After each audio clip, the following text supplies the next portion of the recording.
आप सभी भाई बहनों का सर्व कल्याण वृक्ष की प्रश्नोत्तर ज्ञान कक्षा में एक बार फिर स्वागत है। आज की चर्चा में किसी भाई बंधु ने प्रश्न मोह ममता को लेकर रखा है कि जीवन में मोह ममता बनी रहती है, जिसके फलस्वरूप आपकी वीडियो सुनते समय भी मन एकाग्र हो नहीं पाता, या यूं को कि सत्संग में मन लगता नहीं, या यूं को कि सत्संग में मन उतनी मजबूती से नहीं लगता जितनी मजबूती से परिवार में, संसार में लगा हुआ है। देखिए, इस बात को तो शास्त्र भी स्वीकार करते हैं, क्योंकि मोह का अभिप्राय तामसी स्थितियों से है, ममता का अभिप्राय राजसी स्थितियों से है। शास्त्र बार बार, एक बार नहीं, बार बार कहते हैं। हम तो अपनी चर्चाओं में बार बार इस बात को विशेष स्तर पर उठाते हैं कि तमोगुण रजोगुण दोनों गुण बांधते हैं।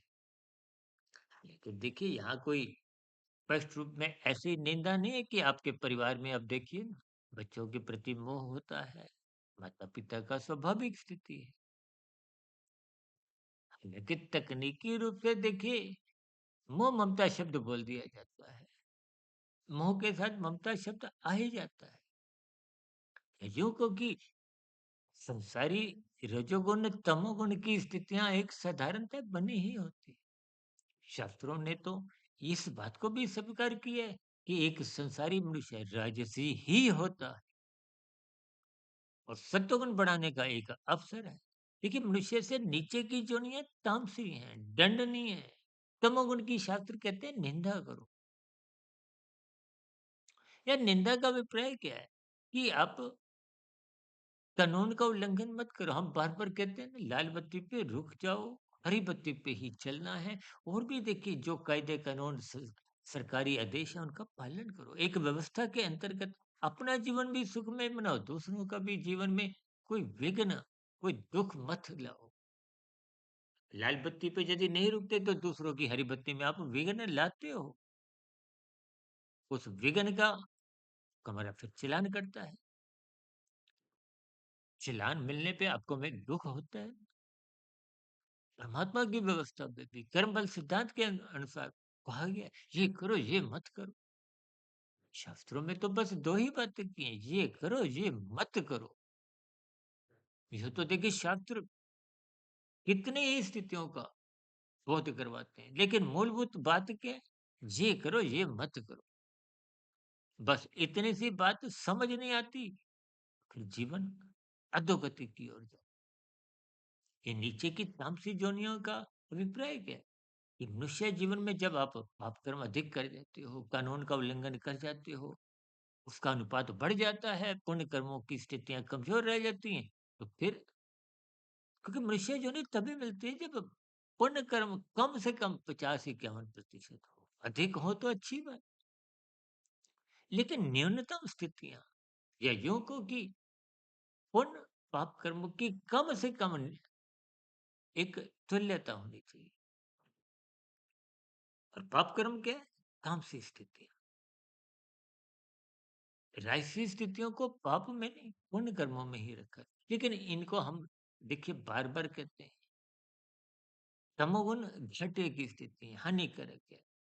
और रजोगुण जीरो की स्थिति है, कमाया खाया बराबर, कुछ बचत नहीं है। बचत कब होती है? जब आप सत्वगुण में रह के हुए परोपकार के कार्य करते हो। निवेश को हो, परोपकार के कार्य, बात तो एक ही है। सकाम भाव से एक निवेश ही है, फल पाने की इच्छा है। देखिए, स्थितियां साधारण होते हुए भी कभी कभी आपको समझ नहीं आती। अब मोह का मतलब तामसी स्थितियों से, देखिए, पांच विकार: काम, क्रोध, लोभ, मोह, अहंकार। अब मोह भी एक विकार ही है। दुर्योधन का जो एक देखिए, दुर्योधन की व्यक्तिगत तो अज्ञानता की स्थितियाँ थी, मनमानी की स्थितियाँ थी, तामसी स्थितियाँ थी, क्योंकि मनमर्जी की स्थितियाँ तो देखिए कानून का कहो, शास्त्र में पाप कर्म ही करवाती है। जबकि धृतराष्ट्र का अपने पुत्र के प्रति वो जो मोह की स्थितियाँ थी, तामसी स्थितियाँ थी, उसके कारण ही वो पुत्र को गलत राह पे जाने से रोक नहीं पाए। स्थितियाँ आप और हम परिणाम रूप में जानते हैं। ममता एक राशि स्थितियां हैं। अब देखिए ना, तमोगुण अधिक निंदकदायक है, रजोगुण उतना निंदकदायक नहीं है, इसको हम जीरो भी कह देते हैं। जबकि ये ममता की स्थितियां मोह से ऊपर की स्थितियां, परिवार में एक दूसरे के प्रति, दोस्तों में ये विशेष प्रकार का एक लगाव को हो, ममता को हो। देखिए, पदार्थों के स्तर पर को हो। अब कहीं कहीं आप देखते हो ना, कुछ लोग कुत्ते पालते हैं, कोई पक्षी पालता है। देखिए, अलग-अलग स्थितियाँ, अपने भाव समझने हैं। ये मोह ममता की ही सभी स्थितियाँ। देखिए, रजोगुण, तमोगुण चोली-दामन के पड़ोसी हैं ये। ये दोनों स्थितियाँ लगभग पास-पास है। सर, हम कहते हैं ना, तमोगुण 1, रजोगुण 10, सतोगुण 100। 1 और 100 की दूरी तो है ही है, 10 और 100 की भी दूरी ही है। 1 और 100 की दूरी में 99 का अंतर है, 10 और 100 में एक 89-90 का अंतर है। इसका मतलब क्या है? तमोगुण, रजोगुण दोनों ही सत्वगुण से दूर है। और सत्वगुण का अभिप्राय क्या है? इसलिए शास्त्र बार-बार कहते हैं, प्रूव करके कार्य करो। और प्रूव करके कार्य बिना सहानुभूति के नहीं होते। यानी कि सहानुभूति रखना, दूसरों के प्रति एक संवेदनाएँ रखना, ये सात्विक स्थितियाँ हैं। प्रूव करके स्थितियाँ बढ़ाते जाओ। देखिए, जब प्रकाश बढ़ेगा, ज्ञान बढ़ेगा, तो अज्ञानता समाप्त होगी, अंधकार समाप्त होगा। यानी कि सहानुभूति की, देने की स्थितियाँ बढ़ाते जाओ।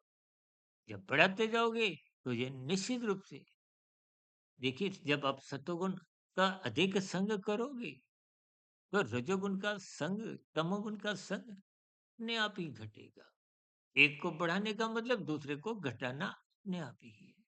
प्रकाश आता है तो अंधकार जाता है, और प्रकाश यदि हटता है, देखिए, स्थितियों की गंभीरता को समझिए, शब्दों की स्थितियों को समझिए, मैं कैसे-कैसे शब्द बोल रहा हूँ। दिन में जब सूर्य अस्त होता है, तकनीकी रूप से तो देखिए सूर्य अस्त होता ही नहीं।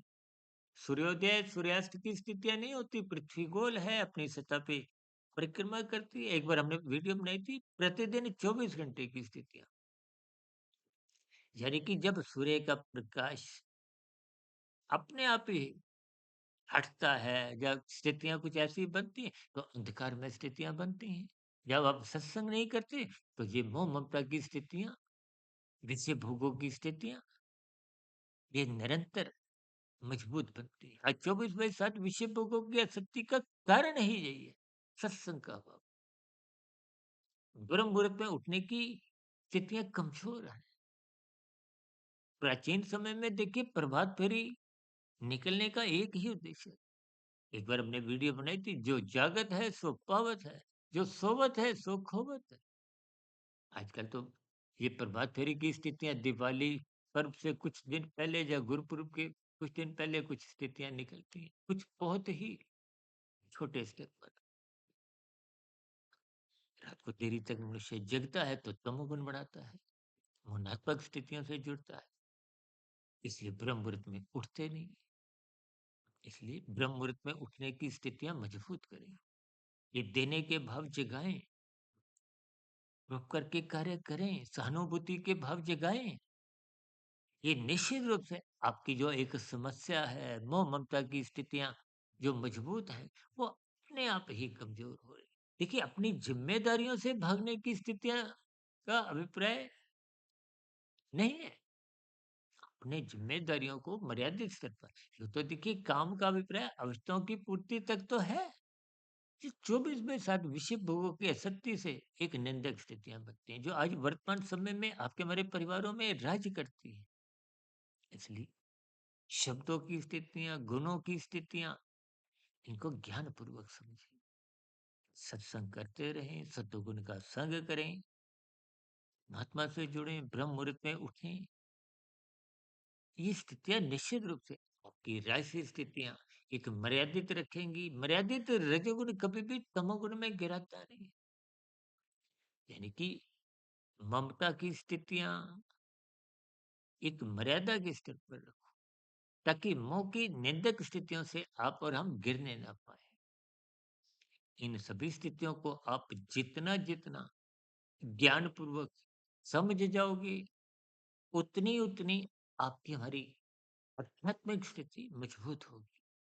अन्यथा जैसे जैसे शाब्दिक स्तर पर हमारा ज्ञान होता है, फिर वैसे वैसे मन बुद्धि की स्थितियां होती हैं, फिर वैसी वैसी ही कुछ कमजोर स्थितियां संस्कारों की होती है। इन सभी स्थितियों पर महात्मा की प्रेरणा से, गुरुओं के आशीर्वाद से, ब्रह्म मुहूर्त समय विशेष में मैंने कुछ प्रकाश डाली। फिर भी कोई बात मेरी तर्क संगत नहीं लगी हो, आपके प्रश्न का, आपके सुझाव का, या कोई आपत्ति शिकायत का, नीचे कमेंट्स बॉक्स पर स्वागत है। कि सात्विक स्थिति मजबूत हो, मोह ममता की स्थितियां एक शास्त्र सम्मत स्थितियों तक रहे। इन्हीं शुभकामनाओं के साथ आज की चर्चा विशेष को यहीं विश्राम देते हैं। कल सुबह ब्रह्म मुहूर्त ज्ञान उपदेश कक्षा में फिर किसी नए विषय के साथ मुलाकात रखेंगे। तब तक आप अपने आध्यात्मिक मित्र सुधीर भाटिया फकीर को इजाजत दें। चर्चा विशेष का भी यहीं विराम देते हैं। आप सभी भाई बहनों का वीडियो विशेष को सुनने के लिए बहुत बहुत धन्यवाद।